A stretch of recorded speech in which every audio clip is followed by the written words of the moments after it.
Hello, this is Mary Jo Faustgen. Thank you for joining me today for Holiday Madness and Holiday Sadness, how to survive and maybe even flourish and enjoy the holiday chaos.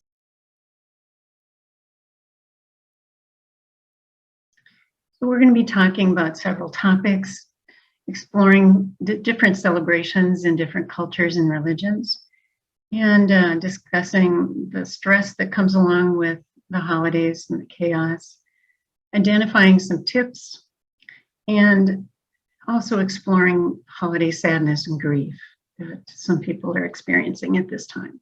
So let's get right to it.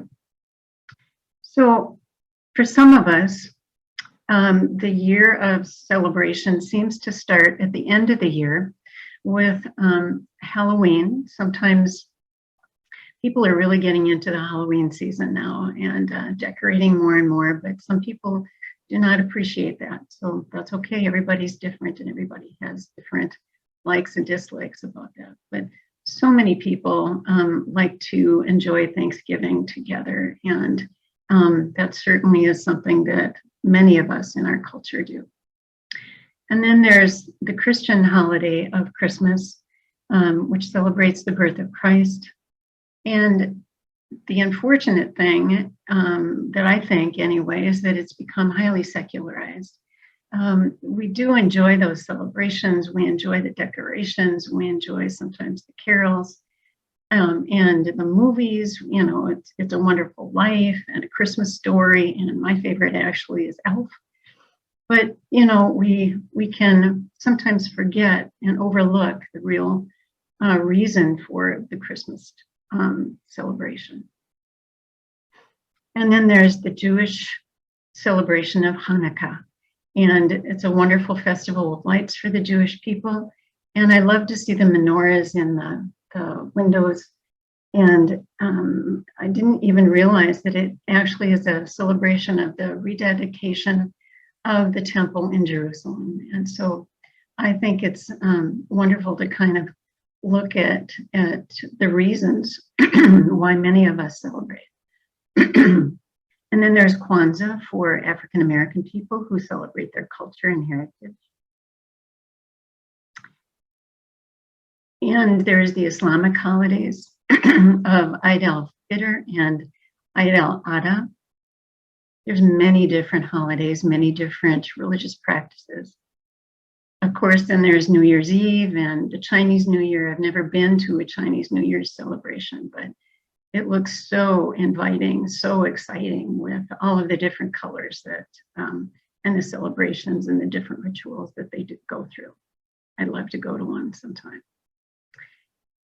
There are some commonalities that you can see in a lot of the different celebrations. A lot of times it's about families getting together. It may be friends getting together. Sometimes there's prayers or rituals. Sometimes there's often and almost always food and drink, sometimes alcohol, but maybe not. There's gifts to celebrate. There are songs to celebrate, not only Christmas carols, but other ones.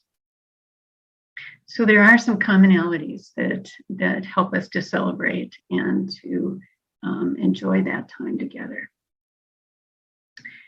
But then there's this stress during the holiday season that a lot of us seem to have. So we're rushing around so much to invite people and plan and figure out when it's going to be and where it's going to be and rushing to get the gifts, although, you know, it's gotten a lot easier with the internet these days and people oftentimes just get gift cards for each other. But, you know, there's still a lot of money that's often spent, and sometimes people don't have that money to spend, but they do spend it. And that's kind of unfortunate that people are overspending because sometimes that kind of cuts back the fun of it and the excitement of it and the enjoyment of it. And we're rushing to find new recipes and we're rushing to clean and declutter and prepare and decorate. And so people really get into the decorations for the holidays. And women like to dress up and they like to buy new outfits and things like that. But you know what? We get so stressed out. And that's not healthy for us at all. But, we tend to continue doing this time after time after time until, it's time to celebrate. And sometimes all we want to do is get through and go relax and crash afterwards. So we get so tired and worn out oftentimes from the celebrating that it's really hard to kind of enjoy it. Isn't that a shame that it's become like that? So here's some tips that I would encourage you to look at. Pacing yourself and remembering to breathe, remembering to take that few seconds to breathe and tell yourself, I'm going to get through this. I want to make it fun for people. I want to make it fun for myself. I want to make this enjoyable for people. And I want to remember to pay attention to people and make it fun for the children and whatever you can to help yourself. But pacing yourself so that you don't push yourself to that extreme that makes it harder and harder for yourself. And the older I get, the more I try to prepare earlier. And that seems to help a lot. Preparing ahead of time with the decor, allowing plenty of time to get those things out of storage and to find those gifts. Some people, have lots of gifts that they need to get for children and for adults and family members, and it just takes a lot of time.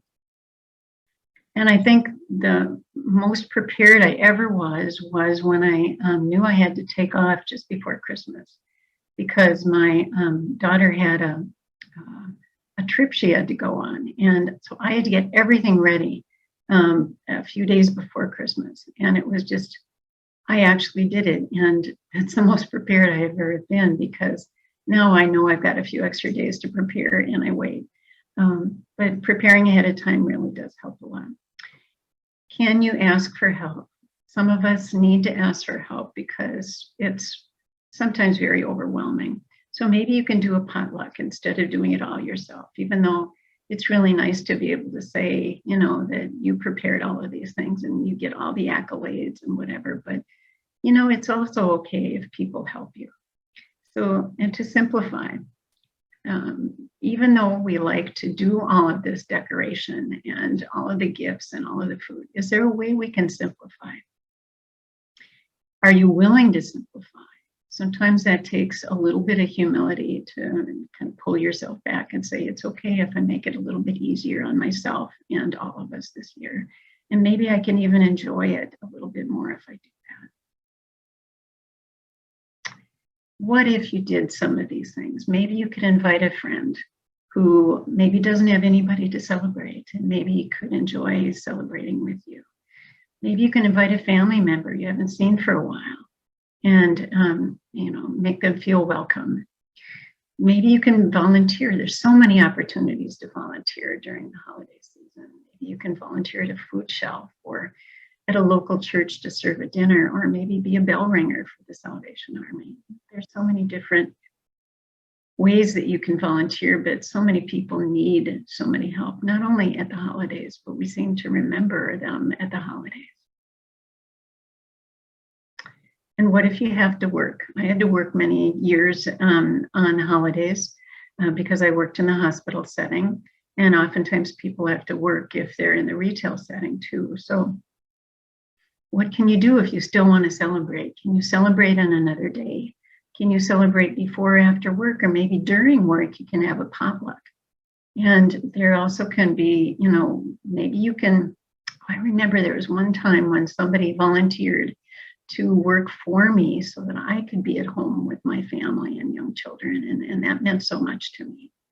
Maybe you can have a contest for the best dessert at work, maybe the best costume, maybe the best casserole that you bring in. Maybe it's the tater tot hot dish, or maybe it's something else. But when we have celebrations through Midwest Center for Christmas, oftentimes, or holidays, let me rephrase that, we have now a dessert contest, and it's really fun to see what people will come up with and what actually will win the ballot of the best dessert.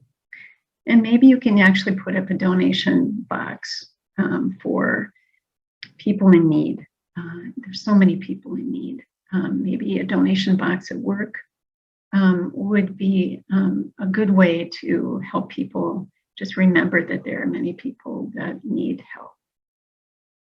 And some important things to remember: that you can celebrate responsibly, both with food and drink.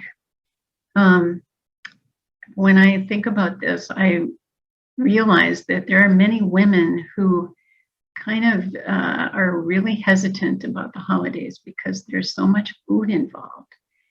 And some of us are very conscious of our weight and don't want to add more weight. And maybe we've even taken off some weight and we don't want to add it back on again.